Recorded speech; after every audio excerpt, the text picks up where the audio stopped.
Oke, assalamualaikum warahmatullahi wabarakatuh. Perkenalkan, nama saya Kurniawan Anis. Kali ini saya akan membahas tentang VirtualBox. Ya, VirtualBox adalah sebuah aplikasi di mana kita bisa membuat virtual machine, yaitu membuat komputer di dalam komputer. Di mana di dalamnya kita bisa menginstal sistem operasi lain. Misalkan kita menginstal Windows nih di laptop kita, jadi kita bisa menginstal OS lain seperti Linux, Mac OS dan sebagainya. Oke, langsung saja. Persiapannya akan dibahas oleh teman-teman saya. Bismillahirrahmanirrahim. Assalamualaikum warahmatullahi wabarakatuh.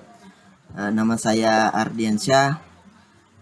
Pada sesi kali ini saya akan jelaskan cara mendownload Linux Mint.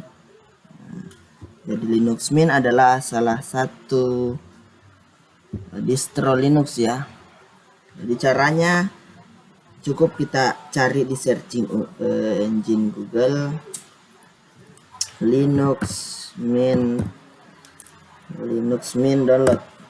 Nah, di sini tidak usah masuk di yang di atas, kita bisa langsung mendownload Linux Mint versi Cinnamon ya. Cinnamon cepatnya. Setelah masuk, kita diberikan pilihan untuk memilih servernya. Di sini kita pilih United Kingdom, lebih banyak yang pakai. Setelah kita klik, bukan yang di atas, yang ini ya, Backmark Hosting. Setelah kita klik, otomatis downloadnya berjalan. Kita lihat di download, Ctrl D, dia sudah masuk, tinggal menunggu sampai downloadnya selesai. Assalamualaikum warahmatullahi wabarakatuh. Perkenalkan, nama saya Sriadi. Kali ini kita akan mendownload VirtualBox. Kita pilih yang paling atas, lalu kita masuk. Kita pilih Windows Host, otomatis akan terdownload. Kita lihat, agak nge-lag.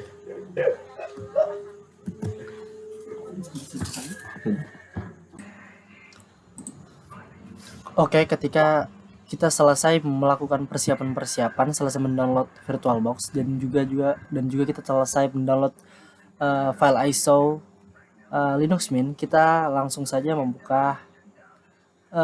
praktekkan cara menginstal atau membuat virtual machine di dalam VirtualBox. Nah, kebetulan saya sudah membuat yang lama, tapi di sini kita akan menghapusnya saja. Kita remove, delete all files, dan kita klik new, lalu kita kasih nama Linux Mint.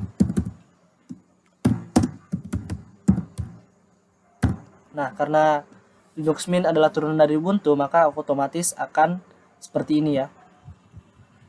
Berbeda-beda sistem operasi, maka di situ settingannya juga akan berbeda. Di sini kita akan mengalokasikan memori yang akan diberikan. Jumlah memori yang akan saya berikan di sini terbilang agak besar karena saya ingin program ini agak lancar begitu, walaupun akan mengorbankan memori saya. Lalu kita klik next. Langsung kita klik create. Di sini kita buat virtual hard disk. Hard disk tipenya itu VDI dan dynamic allocated. Nah, di sini kita akan membuat ukuran dari penyimpanannya lebih besar daripada 10 GB karena takutnya tidak cukup. Jadi kita kasih ya 20 GB aja lah ya. Kita create. Nah, di sini udah berhasil dibuat. Nah, sekarang waktunya kita menjalankan aplikasi tersebut. Tapi sebelum itu saya akan menutup steps-steps yang lain agar programnya dapat berjalan dengan lancar. Nah, kita start.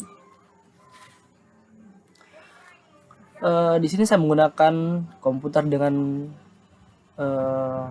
prosesor i3, jadi mungkin agak nge-lag ataupun kurang cepat, memang agak lama prosesnya.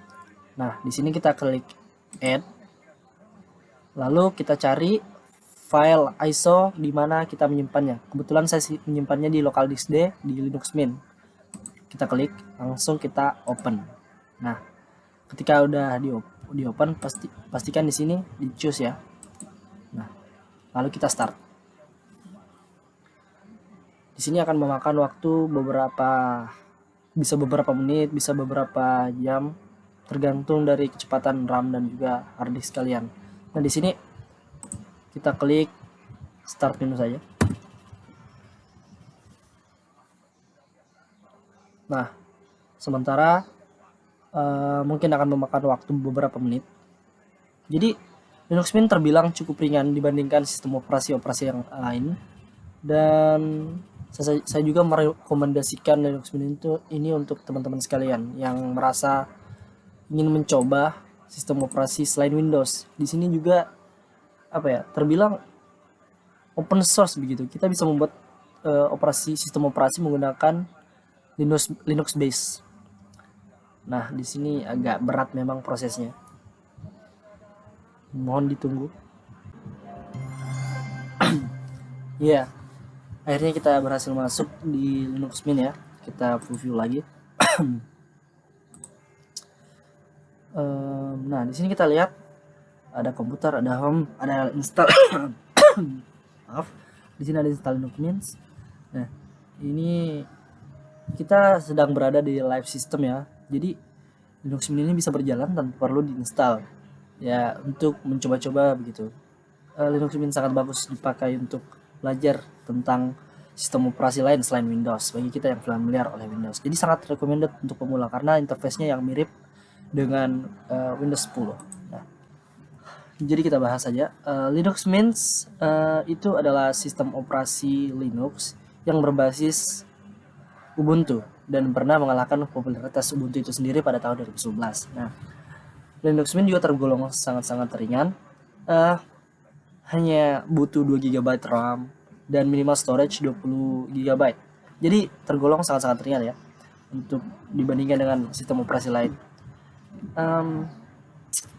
Dan juga versi yang saya install kali ini itu yaitu Linux Mint Ulia karena Linux Mint itu identik dengan pemberian nama cewek pada versi sistem operasinya seperti Gloria, Olisa, dan banyak lagi. Kita lihat saja aplikasi-aplikasi yang ada di dalam Linux Mint itu sendiri. Overall jika dilihat hampir sama dengan interface dari Windows. Nah, di sini ada tombol menu, ada semua aplikasi yang terinstall dalam sistem operasi ini.